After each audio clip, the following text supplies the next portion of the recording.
और किसी पार्टी दफ्तर के सामने इस तरह से दिल्ली पुलिस का डिप्लॉयमेंट है, तो समझिए कि पॉलिटिकल माइलेज के लिए पुलिस का किस तरह से इस्तेमाल होता है। आप कल्पना कर सकते हैं, अमित शाह के अंदर आता है दिल्ली पुलिस और दिल्ली पुलिस किस तरह से पॉलिटिकल इंटरफेरेंस के लिए इस्तेमाल किया जाता है। वहाँ तक काफ़ी संख्या में पुलिस बल की तैनाती होती है। ये यूथ कांग्रेस का अध्यक्ष दफ्तर है दिल्ली में। ये मैं इस समय यूथ कांग्रेस के दफ्तर पर हूँ। ये तस्वीरें देख सकते हैं और अब आपको मैं बैरिकेड दिखा रहा हूँ।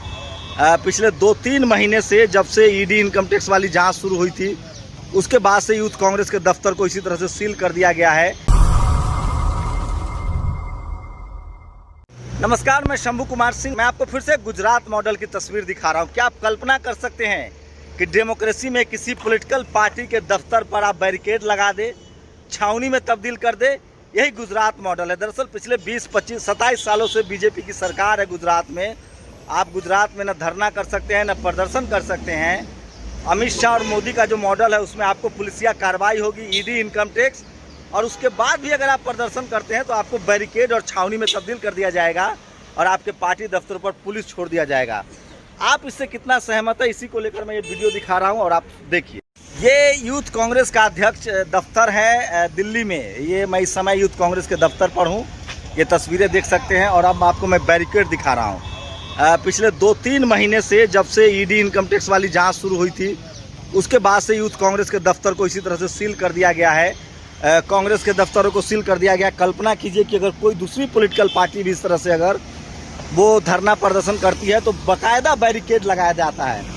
लॉकडाउन में भी मैंने आपको कहा था कि पूरे दिल्ली को किस तरह से छावनी में तब्दील कर दिया गया है। यहाँ पैरामिलिट्री फोर्स के जवान होते हैं, दिल्ली पुलिस के जवान होते हैं, काफ़ी संख्या में। देखिए, इतनी संख्या में दिल्ली पुलिस के जवान हैं। सोचिए, दिल्ली पुलिस का काम होता है लोगों की सुरक्षा करने के लिए, उसका डिप्लॉयमेंट किया जाता है। लेकिन वर्तमान में जो सरकार चल रही है, दिल्ली पुलिस जो है वो गृह मंत्री के अंतर्गत आती है। जो दिल्ली पुलिस है वो उसको होम मिनिस्टर अमित शाह देखते हैं। और किसी पार्टी दफ्तर के सामने इस तरह से दिल्ली पुलिस का डिप्लॉयमेंट है, तो समझिए कि पॉलिटिकल माइलेज के लिए पुलिस का किस तरह से इस्तेमाल होता है। आप कल्पना कर सकते हैं, अमित शाह के अंदर आता है दिल्ली पुलिस और दिल्ली पुलिस किस तरह से पॉलिटिकल इंटरफेरेंस के लिए इस्तेमाल किया जाता है। वहाँ तक काफ़ी संख्या में पुलिस बल की तैनाती होती है। सोचिए, दिल्ली में क्राइम है, अपराध है। दिल्ली पुलिस का काम था लोगों की मदद करना, लेकिन पुलिस का इस्तेमाल दूसरे कामों के लिए किया जा रहा है। बस ये आपको तस्वीरें दिखा रहा हूँ, आप इससे अंदाज़ा लगा सकते हैं कि दरअसल गुजरात मॉडल है क्या। गुजरात मॉडल में आप किसी भी पॉलिटिकल पार्टी को प्रदर्शन करने की छूट नहीं है, अपोजिशन नहीं हो सकते हैं, आप सरकार से सवाल नहीं कर सकते हैं। जनता को पहले ही डरा के रख दिया गया है, पॉलिटिकल पार्टी के नेता डरे हुए हैं। फिलहाल कांग्रेस के में जिस तरह से कांग्रेस पर हाथ डाला गया, सोनिया गांधी और राहुल गांधी को, उन्होंने उसको राजनीतिक मुद्दा बनाया, उनके कार्यकर्ता सड़कों पर उतरे। लेकिन ये चीज़ लालू यादव के लिए, अखिलेश यादव के लिए, मायावती के लिए नहीं हो सकता है।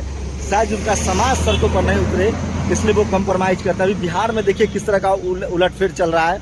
कल रवीश ने ट्वीट किया था कि अब तमाम ईडी और सीबीआई के अधिकारियों को पटना पहुँच जाना चाहिए, और वो हो भी रहा है।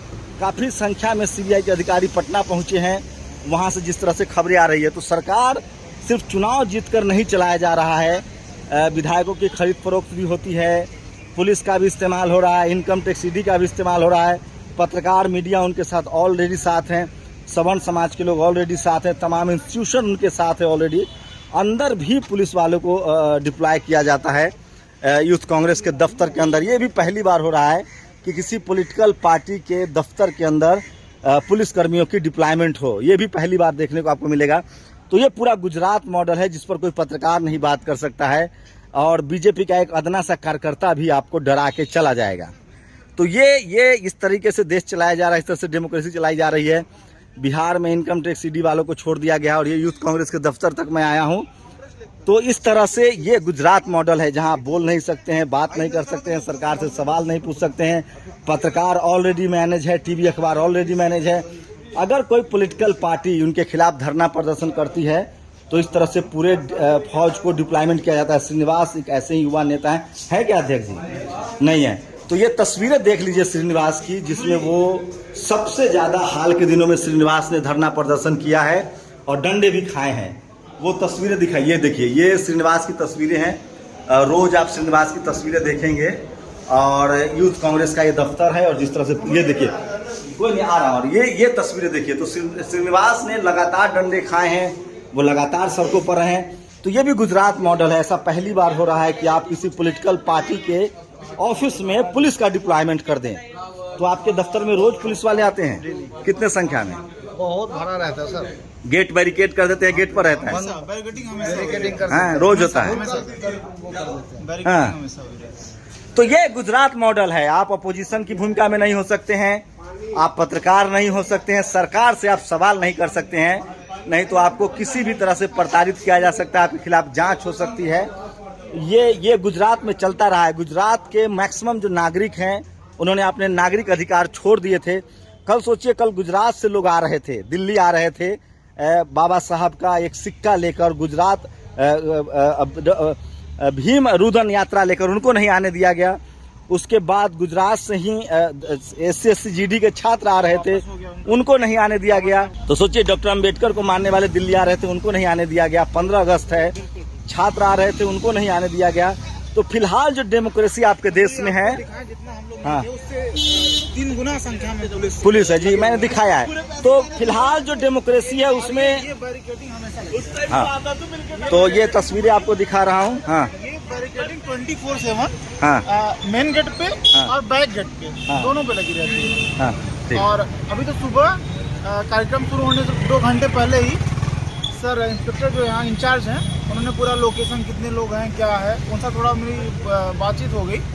मैंने उनको बोला भी आप चलिए क्या ठीक कर रहे हैं। ये फिर आप गुजरात मॉडल दिखा रहा हूँ मैं आपको। जो मोदी अमित शाह की जो डेमोक्रेसी है उसमें अपोजिशन सवाल नहीं पूछ सकता है। पत्रकार या तो मैनेज हो जाइए या जेल जाने के लिए तैयार रहिए। पॉलिटिकल पार्टी के नेता है तो या तो आप मैनेज हो जाइए बीजेपी के साथ। तो ये डेमोक्रेसी का एक नया रंग है जो मैं आपको दिखा रहा हूँ। मेरा काम सिर्फ रिपोर्ट करना है। ये मॉडल सही है गलत है आप तय कीजिए। गुजरात में जिस तरह से गुजरात के लोगों ने अपने डेमोक्रेटिक राइट्स को छोड़ दिया था, उनको कोई मतलब नहीं था, वहाँ सबसे ज़्यादा इनकम टैक्स, ईडी और पुलिस का इस्तेमाल हुआ, वही मॉडल पूरे देश में अपनाया जा रहा है। 2014 से मैं आपको बता रहा हूँ कि डेमोक्रेटिक सिस्टम में जो बोलने की आज़ादी है वो सुरक्षित नहीं है। पत्रकार या तो आप मैनेज हो जाइए या जेल जाइए। आप पॉलिटिकल पार्टी हैं तो मैनेज हो जाइए या जेल जाइए। आप व्यापारी हैं तो चुप रहिए। ये गुजरात मॉडल है, अमित शाह मोदी का मॉडल है। डेमोक्रेसी के इस मॉडल से इस देश का सवर्ण समाज खासकर सहमत है, पूरी तरह सहमत है। चाहे वो मीडिया है, मीडिया में सवर्ण हो, जुडिशियरी में सवर्ण हो, ब्यूरोक्रेसी में हो, कॉलेज यूनिवर्सिटी में हो। तो गुजरात के मॉडल के साथ, मोदी अमित शाह के मॉडल के साथ सवर्ण समाज की सहमति है। OBC के लोग हैं वो मुसलमान टाइट रहे के नाम पर वोट करते हैं। शेड्यूल कास्ट के लोग लड़ रहे हैं, ट्राइबल लड़ रहे हैं। तो दो तरह से राजनीति हो रही है। एक तो पुलिस का इस्तेमाल हो रहा है, तमाम संस्थाओं का इस्तेमाल हो रहा है, और दूसरा हिंदू मुस्लिम। आप लोग को ये मॉडल कैसा लगा अपनी प्रतिक्रिया जरूर दीजिए। एक सवाल तो है कि मैं संविधान के प्रति जवाबदेह हूँ और जो संवैधानिक अधिकार है वो मैं आपको बता रहा हूँ। अपनी प्रतिक्रिया जरूर दीजिए।